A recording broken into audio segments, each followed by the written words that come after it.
Thanks for coming. All these workshops are supposed to begin with the presenter introducing self. Okay, so Father Art Baranowski, I'm a priest of the Archdiocese of Detroit. I've been a priest 51 years, pastor of several parishes. All my life has been with parish work. I've done nothing else. I never had specialized ministry, never got sent away for special studies. All I've done, all I know is parish. But I have worked with parishes in different places. For me, the most formative experience for me as a parish priest was when I came to found a new parish, brand new in the suburbs. I was ordained 5.5 years. And I thought I knew everything, I was, back then, 32 years of age, and most of the people in the parish were 32. So I lived in an apartment. We used a Methodist church that we rented and a public school for Mass. For the first several years, we never had any buildings of our own. The new parish experience formed me along with the people. So I want to talk a little bit about that first experience because a lot of what I learned was from there for the rest of my time as a priest. The religious education program we had for children involved the parents. There was no drop-off for kids. So we had no building of our own, we rented a public school. The children went by grade level to the classrooms, and the parents met in the cafetorium, and there was adult formation for the parents. A good bit of resistance to this program. And it took a long time to keep insisting that, nope, there's no drop-off for kids. Parents have to come to this. But the most formative experience for me in that new parish was the formation of small church communities. And in these communities, people heard the Sunday readings, but especially the gospel. I was at Paul Turner's talk just earlier this morning, and Paul takes the first reading for a year and then the second reading. But I'm recommending the gospel. The church sets up the liturgy around the gospel. The first two readings kind of lead towards the gospel. So these small communities that I'm talking about were based on the Sunday gospel. They usually met on weekday nights. According to the evening when people were available, there were groups of 8 to 10 parishioners. They would hear the gospel, not read it, hear it a couple times. There'd be a short commentary. It was just more contextual. Where does this gospel come from? What might be a little help with certain words? But it wasn't a commentary telling them what the gospel said. We wanted them to talk about the gospel, not someone's ideas. 8 to 10 people hear the gospel, read it, and after hearing it, and then quiet with 3-4 questions that were about their life, but through the lens of the gospel. And then this group of 8 to 10 would break up into groups of 3 or 4 and listen to each other. Just listen for a while. Hardly anybody in that parish had ever spoken of their personal faith to anyone, even to their children or to their spouse. It was a new experience. The goal of the parish then was to get as many as possible into one of these small communities. And the number of these small communities kept growing over the years, a few more each year. My role as the pastor was not to go to the meetings, but I didn't visit any of the small communities unless there was some problem. But my role was to give them a short commentary on the gospel and to give them questions that they could look at that would be reflective on their life through the gospel, through the lens of the gospel. But my other role, that took a lot more time and a lot more energy, was working with the leaders of these small communities. So as the communities grew, there were more and more leaders of these small communities. And I worked with them closely because I wanted these small communities to hear the gospel the way the church does. And so I wanted them to have leaders that would keep them on track, keep them focused. Because people start talking, they can go all over the place, you know. And so I spent time with the format for these small communities and with the leaders. That would be where my focus went. But new parish, we had building projects. Eventually we had to build our own church and offices. I still had weddings, funerals, baptisms, marriages, counseling, RCIA. Starting off, there was no staff, so I kind of was doing everything for a while, for a good while. But in the midst of doing all that other stuff, my focus was that what would change this parish? And it would be people hearing each other, not just hearing me. So the small communities were a big deal in that whole thing. Building the parish around these small church communities changed the parish, and it changed me. Parishioners would come to the Sunday Eucharist prepared to hear, and they would be eager to hear. The joke was whether the priest would get it right in the homily. They had already heard this gospel, talked about it, made some life connections. What would the homily be? They were interested. They were primed.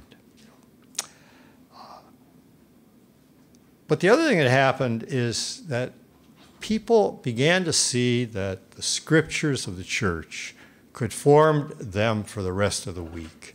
It wasn't just something spiritual for an hour and a half with a small group and then on Sunday, but that these readings, especially the gospel, that it would influence the way you looked at your life through the week. It would influence your week. The other thing that happened because of the small communities is that the people who came to Mass, most of whom were not in a small community, that they began to be a different congregation. Because of these pastoral leaders I was telling you about, the pastoral facilitators of each small community, people didn't, in the small group, they didn't hang out with each other. You know, people get familiar with each other, they sit with each other, they look for each other at Mass. But the leaders would keep cautioning people that, no, we have to reach out to the whole parish. Don't sit together as a group. And so there was much more connection to strangers, to people who came alone. It was much more than being hospitable, but more than hospitality, there was an attentiveness to the word. People really listened to those readings. And there also was a reverence at Mass. When people visited the parish, they didn't say the homily was great. They didn't say the music was great. They tended to say there's something different in this parish. The people are different. And so for me, that changed me as a pastor and as a preacher. As a preacher, I didn't have to do all the work in the homily. You know, I didn't have to have an exciting homily. I didn't have to have one of those insightful homilies that just changes everybody's life. I did my best, but I'm not eloquent. But what happened is that people heard better. And if I could just base the homily on life experience through the gospel, that homily worked for people. The small communities changed me in another way besides just preaching. I had an ever-increasing number of lay people who were guiding these small communities. And these lay people I met with regularly for formation. And they kept increasing as the small communities increased. So I had around me a whole group of pastoral leaders who were pastoring the parish. What a pastor is supposed to do in a parish, I think, is keep the parish together, help people connect, and help people hear the Word of God so they can come to communion, real communion. These pastoral leaders of these small communities were extending what I was doing. They were connecting people to each other. They were uniting the parish. And they were helping people to hear the Word of God, to actually hear it.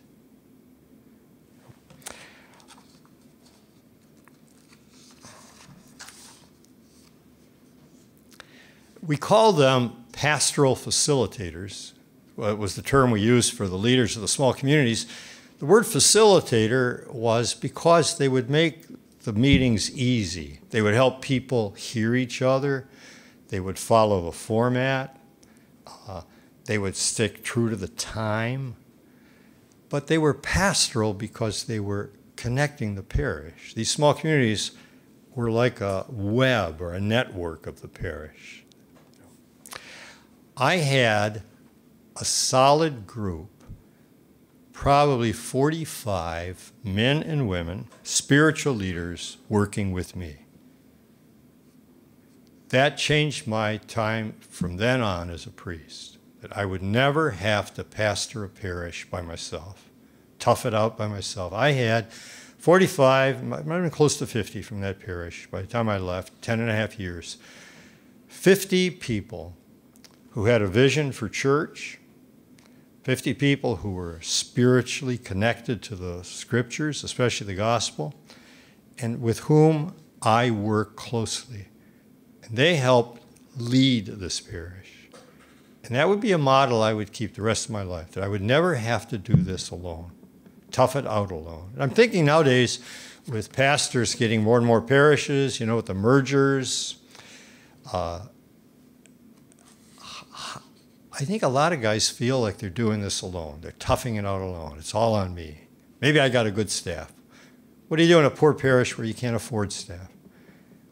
But here, there's a possibility of a whole group of pastoral leaders who are committed to the parish with you. So, I knew there was something more to what I had learned in this parish. I was there 10 and a half years, new parish. It was called St. Elizabeth Seton at the end. She had just become a saint. But I knew I had learned something that was more than just me. And so I began to try to write up what happened in the parish, and it was published as a book by the then St. Anthony Messenger Press. And I also published a leadership. How do you train these pastoral leaders of small communities? A lot of us were not trained to train. So a how-to, a do-it book. I kept learning after I left that parish, but I always kept that direction. I moved to other parishes that were different than the opening parish that was brand new. I had to adjust how I did things, but I never lost the direction that I learned. And along the way, I learned some new approaches and I made a lot of mistakes. But I never lost the core purpose, the core value that parishioners needed to be responsible for hearing the word, along with the preacher preaching the word. That people have a responsibility to hear the word before they come. It's not just the preacher, but the people are responsible. This conference on preaching, I notice all the talks, I've been to several, is all about how do you preach better, right? This talk here is not about preaching better, it's about hearing better. How a parish can be structured in such a way that the people are responsible to hear, to be more attentive to the word, and how they can help each other do that in an organized way. You can have the best homilist in the world, but if you don't have people who are interested and people who are focused, they're not going to hear that homily very well. And so I think what I'm presenting here is a necessary part of a new kind of church that gives people a chance to be better hearers. How many Catholics have ever been told that preparing for Mass is their responsibility? that preparing for Mass is expected of them. Probably most Catholics older, like me, we knew that it was important to show up, to attend, you know, it's an obligation, the Sunday obligation. But how many people know that showing up is only the first step? That the other thing that's expected is that you show up prepared, you know. So I have a colleague I worked with for 20 years, the last parish I was at, which was a smaller country parish. And the colleague was Teresa Doyle. She and I worked for 20 years together. And so Teresa is Canadian. The parish I was at was right across the river from Canada. So she came 15 minutes, she could be in the parish. And Teresa, in her parish in Sarnia, Ontario, asks the daily Mass people. Now these are people, daily Mass people, they're pretty devout, you know, mostly older, not entirely. But they make a point to be a daily Mass. She asked them about preparing for Mass. You know, how many of them prepared for the Mass? They were surprised by her question. That you would ask, nobody ever told me that it was expected that I would prepare, you know. Now I know that's a small sampling, one little parish, but I've been through a lot of parishes. In 51 years as a priest. I'm retired now. I help at 4 regular parishes, and they are really different from each other. My experience, and from the experience of working with parishes around the country in Canada, I would say most Catholics are not clear about spending time with the Scriptures before they come. There would be some motivated people to do that. Most people would not. You know, they just come. They show up. And even more so, I don't think very many Catholics have ever spoken about the gospel to another person, actually said anything from my life about this gospel. Some parishes have Bible study or faith sharing stuff, a few, but it's not the parish program. It's one program among others. You know, it's one offering. Most parishes try to do something for everybody. The reason for a parish to focus on preparing its people for the liturgy during the week before they come, I think, is because the way people live today. I think people are living today a lot differently than they used to. So I'd ask you for a minute, just take a moment. We have various ages in this room here. When you look at your life, look at your parents or your grandparents, just where do you see life different today? The lifestyle people have, everyday lifestyle today, compared to, I don't want to say the good old days, because they weren't all so good, but the way people used to live, say 50 years ago, your grandparents, even your parents, how is life different for people today? Just take a moment with that question.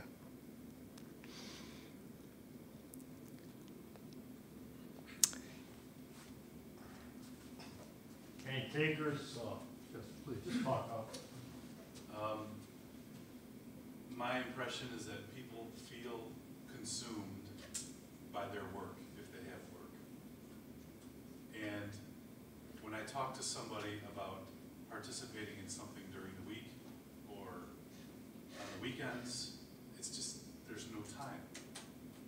And I don't know, I mean, I have opinions about why things have changed over the years, but I just think that, and I'm a little bit subject to this as well, because I work in the private sector, but I have a very consuming professional life. So I kind of get it when people tell me they don't have time if they're younger, they've got families. I have challenges for them to those responses as well, but I'm just saying I think my reaction to your question is people are consumed by work. I'd say the studies bear that out. People's work schedule is huge. Information with new technologies. I mean, people are just bombarded. I mean, I know that I am, just with all kinds of information coming at you at all different directions, and you have to start to pick and choose and prioritize and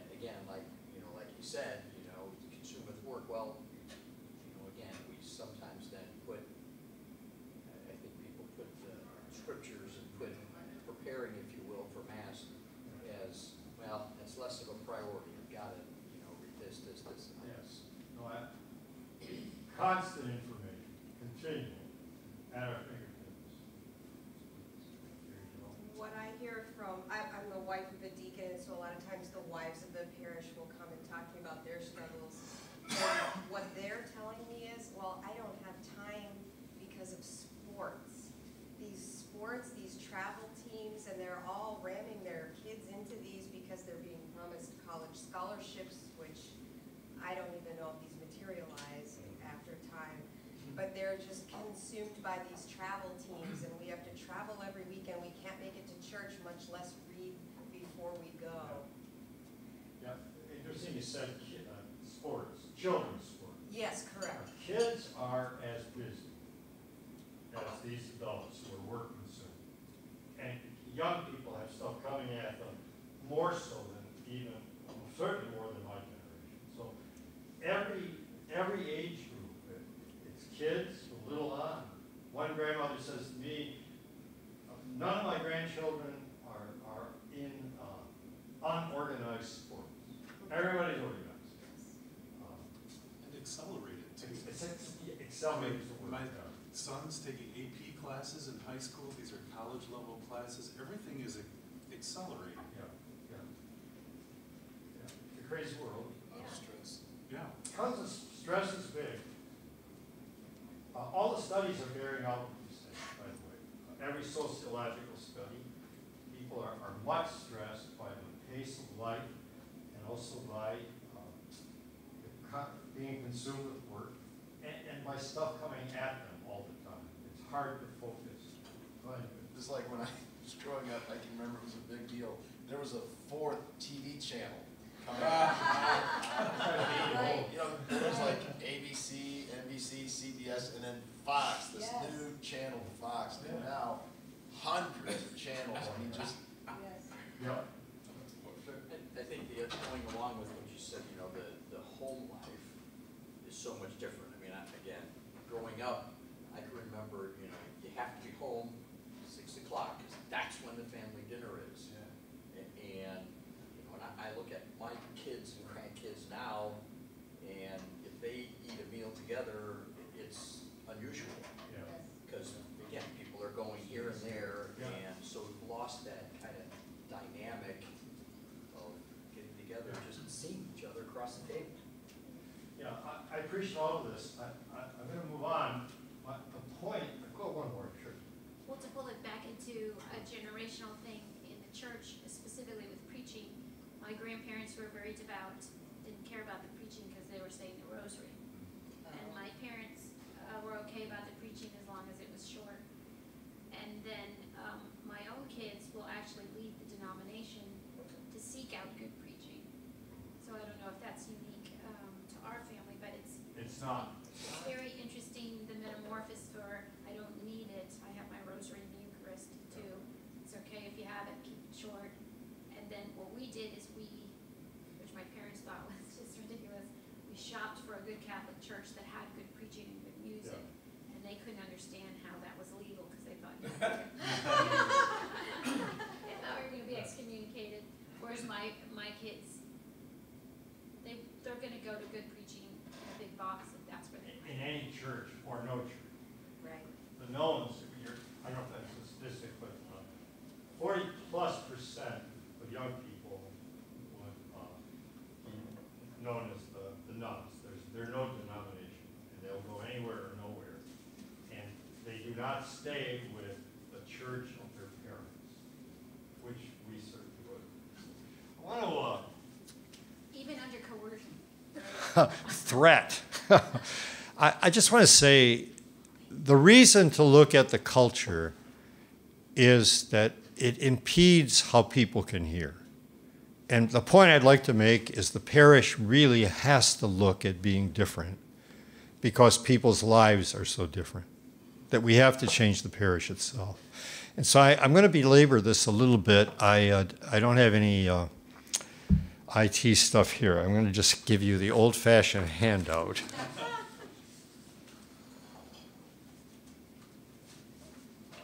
There are a couple of columns just to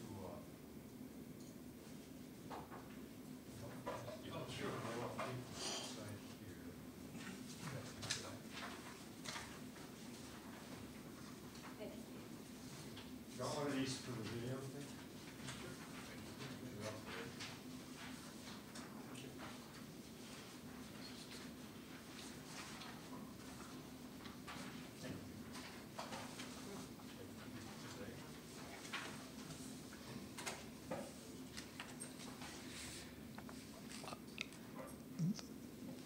I'd like to just go over and pick up some of your points today in an organized way here.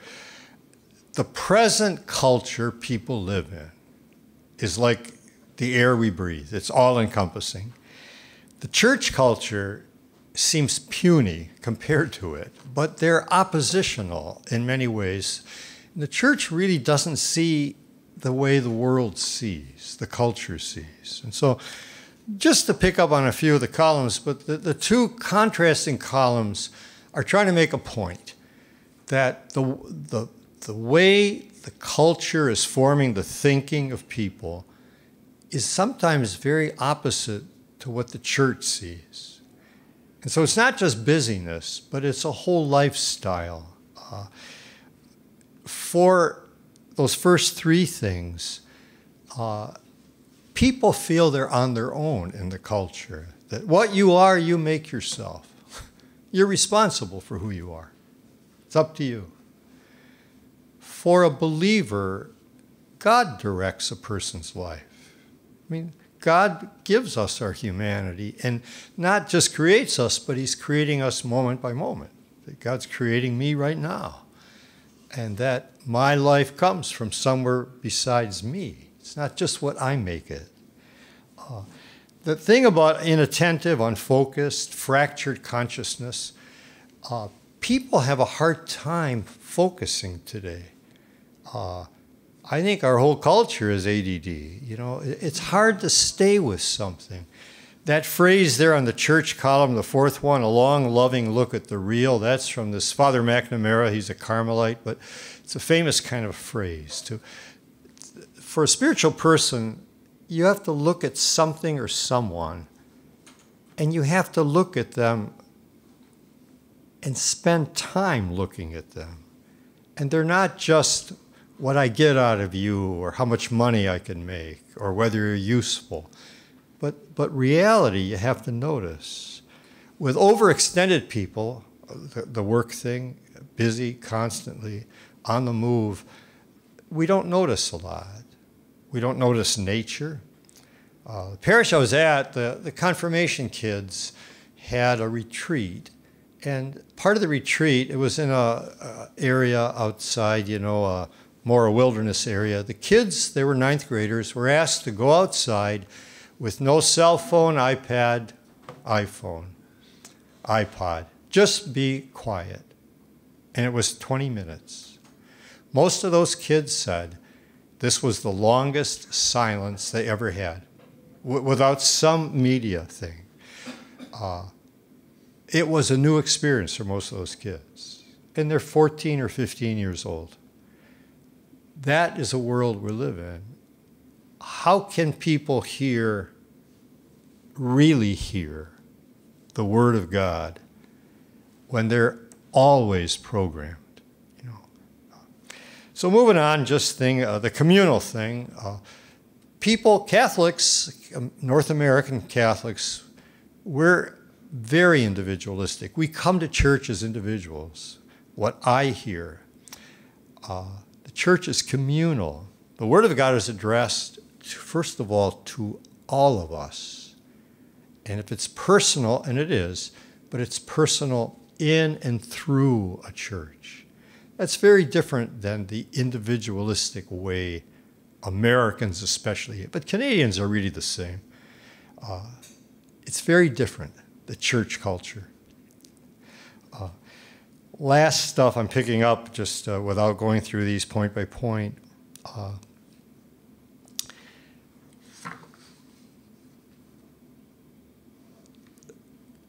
The busyness. Being able to slow down enough to actually hear the Word of God, or to hear anything long enough.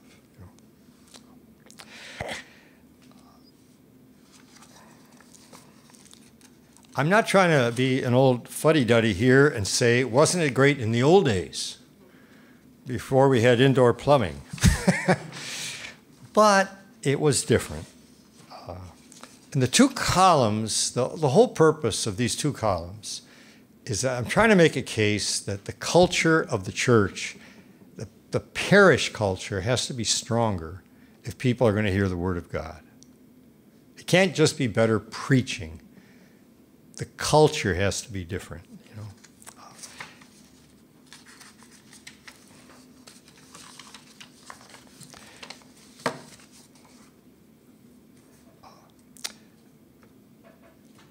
I just want to go over three things out of these columns that make it difficult for hearing the gospel for people. Because the same American-Canadian parishioner who comes to Mass is formed by the prevailing culture all week long.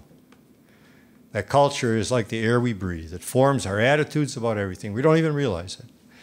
And that same parishioner comes to Mass, hears the preaching, hears the gospel, hears it, but is impaired in the hearing. And here will be three examples. Our society has an overly strong emphasis on human achievement, on making something of oneself. The modern person's worth comes easily and can be measured by how well a person does in level of income, physical appearance, job promotion. Now, that very same person who happens to be a parishioner comes to the Sunday Eucharist with such an identity deeply and constantly reinforced. Over a lifetime, a person's identity is ingrained. But then you come to Mass and God addresses His Word and He gives a person a different identity, that you are chosen by God before you ever do anything. And God chooses each of us even when we are not successful. And that we're His sons and daughters, and it's based on His choice of us, not on merit. Now, which of those identities is going to be the dominant one for a person coming to Mass? The baptismal identity or the identity the culture gives? Another example of the clash of these two columns is what you said about constant media. People are staring at a computer screen, a tablet, a smartphone, or a TV throughout the day. You watch families at a restaurant, families eating a meal together, and everybody's on a cell phone. I mean, they're sitting across from each other. Constant media makes it hard to concentrate on anything for very long, or for one message. When everything is a sound bite, everything is a little bite of information at a time. Even children today are finding it hard to focus. Finally, you said this yourselves, people are on the go all the time, you know, busy all the time, always more to do. They're always going to the next thing. How do you slow down enough when you come to Mass? I don't know how many of you were at Paul Turner's talk, were you that day? But he was in the auditorium this morning. He was a priest from Kansas City. He talked about preaching. Anyway, some priest got up, I forgot the name, at the mic and said, people come late, people leave early at his parish, unlike yours. And he says, they're on the fly all the time. How do you reach those people? I think that's probably most people in our society. We're all on the fly. We're all going somewhere. We're on a rush. We don't have much time. You know? How do you hear? You know? My point is, from this little sidetrack, life is so different today. I'm not saying it's bad. I'm just saying it's different than the way many of us were raised, that the parish has to be different. It has to be a different culture, not just a program to get people to hear the gospel and talk to each other. For one thing, nobody's got time. You put this in your parish paper. We got a program for anybody who wants to come, read the gospel, and talk to a few other people. Who is going to sign up for that? Pious people, the ones who come maybe once a day who live in the church mice. Most people are not going to come for that, and most parishes, it's just one more program among others. And besides, if it's a program to get people to hear the gospel ahead and talk to a few others, programs are programs. They end. My pitch to you is that we have to have a different culture in a parish, not just add a program. There's got to be a way the whole parish is structured so that more and more parishioners help each other hear the gospel before they come to Mass. And it has to be counter to the culture. It's got to be different than the way they live all the time. So if you flip over the handout I gave you, there's a little handout, a little diagram on the back of it with these two arrows. The gist of it is this, that ordinary parishioners, not just the church types, but ordinary people, that they would help each other regularly connect everyday experience with the church's faith.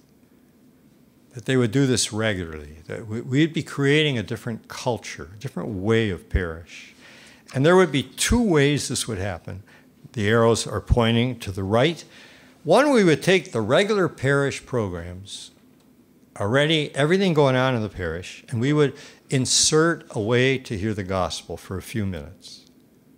And then the other way to create a new culture would be these small church communities, and they would have this leadership of a pastoral facilitator. So the parish would do very simple things, but these would be permanent structures, that every parish program would have a way to slow parishioners down for a few minutes, that they would get people to reflect on their lives through the gospel of the upcoming Sunday. They'd hear the gospel. There'd be a question in which they look at their lives, and then they would be able to speak and listen to one other person. So how does that all work? Doing the programs differently. By the church's faith, in that little diagram, the church's faith would mean the Sunday gospel. That people would continually hear the gospel that's going to be proclaimed on Sunday, but before they come. So it would be at every parish event or committee that anybody who ever came to the parish for anything, anytime people met for anything, there would be a chance to hear the gospel that's coming up, a chance to have a little commentary on it, very short, not a teaching, but a commentary, a little contextual commentary, and a question or two. So the finance council. In the parish I came from, the last one, they were all men except one brave woman, and they were very task-oriented. They were business types. And the prayer was the Our Father, maybe a Hail Mary if you wanted to get gutsy, and then we'd get to the business. And so I gradually introduced 15 minutes before the meeting, before the business. And we would start by hearing the gospel. If it was a real long gospel, we would take a portion, but just hear it twice. And someone would be prepared ahead to read it so it wouldn't be stumbled. So the reader would have it ahead, they'd hear it twice, and then there would be some silence, 3 or 4 minutes of silence with a few questions, sometimes just one question. And then they would talk just to one person. They had never done this. One of them came 20 minutes late for the next meeting so he wouldn't have to do this, you know. So I had to take him aside, and we had a little heart-to-heart, and I just had to ask him. I tried to explain what we were trying to do, and then he cooperated. You know. My point is, by dogged persistence, after a period of time, the Finance Council got used to this. They actually heard the gospel, heard each other, and we ended with some kind of prayer of petition. I'm just using the Finance Council because they're a tough group. We had 4 money counting groups. They were all senior citizens on a Monday morning. Before the secretary opened the safe and surrendered the collection to these counters, they had the gospel. They had their coffee first and donuts. But they heard the gospel. They did the same process. After a period of time, this was introduced into everything in the parish. It simply changed the parish. Every committee, every wedding rehearsal. Now, for wedding rehearsals, you know how they come to wedding rehearsals. Some have been imbibing already, you know, mostly younger people. A lot of these people are not church people. Some of them are not Catholic. A lot of the Catholics haven't been to Mass since Christmas. But they're there. And they got the rehearsal dinner. They're in a hurry. But before we went through the mechanics, where you stand, how you come up the aisle, all of that, we had the couple get in the middle. The wedding party and parents would form a circle. We didn't use the gospel. You try to make it work, whatever the situation is. But the wedding rehearsal leader would say, you know, Harry and Juanita are getting married. Some of you know what marriage is like. Let's just take a minute. What would you ask God for Harry and Juanita in their marriage? Just take a minute. What would you ask for them? What do they need?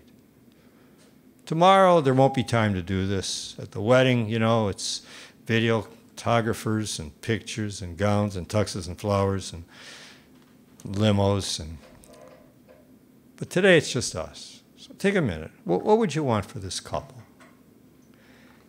And then the rehearsal leader, if I was doing it, I would start with something simple. I'd say, I never met any couple who didn't have disagreements and who didn't have to forgive each other. I pray Harry and Juanita will always be willing to forgive. Just that. I always got at least 2 more responses. And a lot of times I got many more. They did this in Indianapolis in a parish where they were all bikers who came to the wedding rehearsal. The whole wedding party were bikers. You know, tattoos and everything else. The priest leading this thing in Indianapolis did the same format. Some of these bikers were crying at the end of it. I knew George since I was his friend since the 8th grade. I was so taken that he asked me to be his best man. I don't know what to pray for, but I love George. It's not deep faith yet, but it's from the heart. My point is giving people a chance to reflect on an event, like a wedding rehearsal. Giving people a chance to say something from in here, to connect it up with God in some way, changes everything. It's not that one thing changes the parish. If it's a parish culture, doing everything differently means that everything is done this way. It's a slow, dogged, persistent effort. People will have some resistance, but surprisingly not a lot, especially as they experience this. People have a heart for God, even tough people who don't come much. And you give people a chance to look at an event, what it means to the church, what a sacrament of marriage means to the Catholic Church. And you don't use that language, but you use normal language, and people do speak. My point is the parish changes by doing everything differently, by inserting some time of slowing people down, some reflective time of quiet, some chance to voice something, and perhaps just to talk to one person. It is a changing culture of the entire parish, and it's quite possible. Here's the harder part. This is the easy part. To change the culture of the parish, just doing everything differently won't do it. For one thing, most parishioners are not going to be at one of these events or meetings. And if you're part of a committee, you meet once a month or something. There's got to be something more to change the parish culture. And to me, the more that's been proven is the beginning of these small communities. Because they meet regularly. They meet every week or every 2 weeks. Their whole purpose is not just to take 15 minutes out of the meeting, then back to business, like the Finance Council, but the small community's whole purpose is to prepare for Sunday. It has no other purpose. It has a trained leader, a pastoral facilitator that works with the pastor who guides the meeting and keeps it on track. And it connects to the other small communities, so it's a network of connection throughout the parish. So I'm proposing the small community thing as what can ultimately change the parish more deeply and totally, create a culture.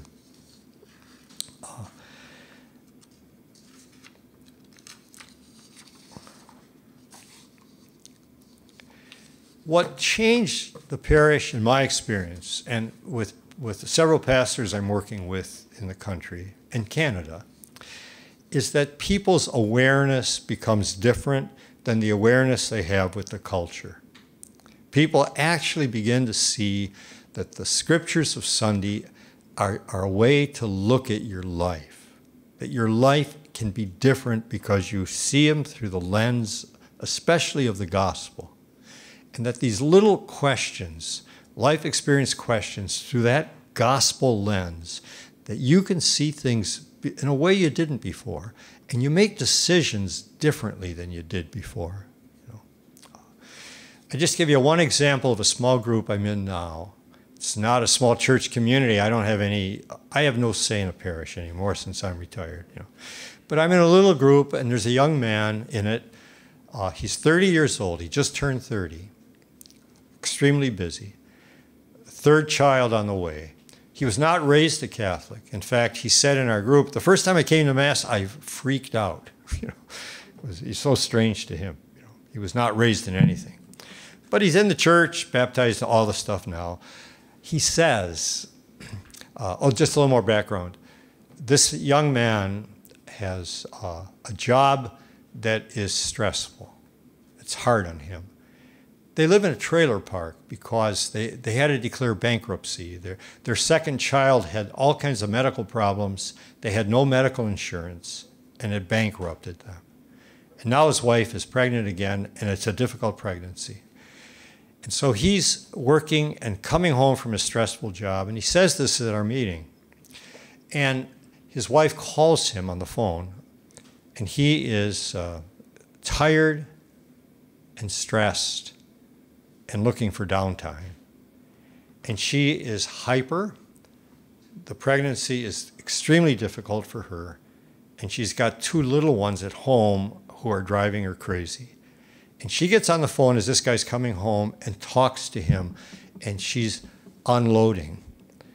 And the conversation turns on him and what he has done wrong in their marriage.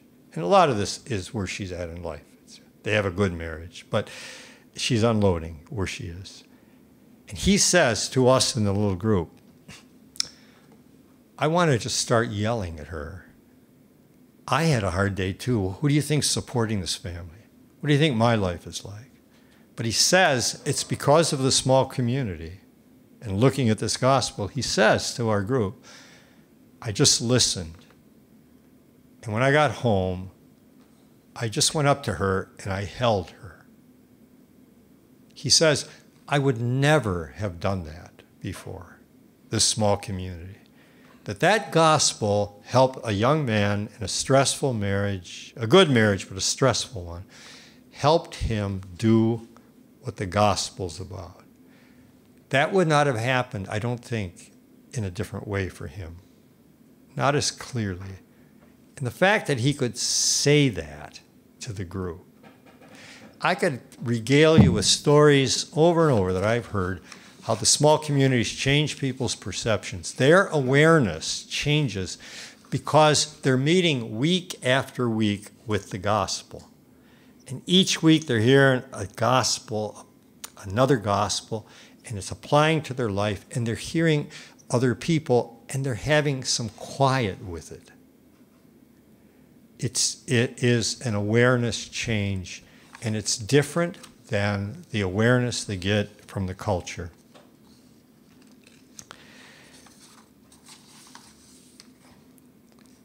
I'm hoping to have a little time at the end of this with questions, but I want to just do a couple things here before I close. And one is, I'd like to quote two pastors from different parts of the country. One is a priest who is the pastor retiring from the largest parish in the Columbus Diocese. It's over 4,000 families, huge parish. And so here's what this priest writes. I am impressed by the growth of our small church communities, but I am more interested in and anxious to see a change in the way everything we do in the parish is centered on helping each other hear the gospel. So everything in that 4,000 family crazy parish. And they just built a new church, by the way, a new church building, which is a massive time of energy and focus, but they are doing everything differently. One of the things they do at this parish, St. Paul the Apostle Parish in Westerville, Ohio, one of the things they do is what we did at our parish. We had we had the gospel in children's language in the religious ed program. The kids would take the gospel home with some questions that their parents and the kids could talk to, so that people are talking in their families about the gospel with age-appropriate questions. Another little testimony here, I'm trying to convince you. A priest from Los Angeles, an Irishman. I now see the whole week, but he's doing everything differently in the parish with the gospel reflection, everything. I now see the whole week as an extended liturgy of the word, with as many as possible reflecting and sharing on the gospel before Sunday. We're not just doing activities, meetings, and groups, but we're getting the gospel into the home.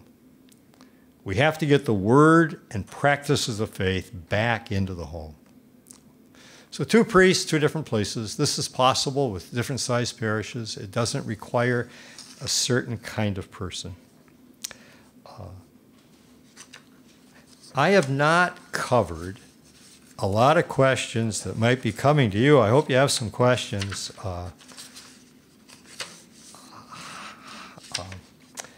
Where do you begin? If you're going to change the culture of a parish so that people actually start to listen to the gospel before they come, busy, crazy people, where do you begin in a parish? So I haven't covered that. It's only a workshop after all. Another question, how do you get people into these small groups when they don't have time to do anything? Your point earlier, didn't cover that, What happens when the next pastor comes? You got this whole thing worked and you're working on this parish culture. The next guy comes. What happens? So I didn't cover any of those. You might want to stay with those questions in the Q of A, which we're going to do in a minute. Last handout to give you. If you're interested in this,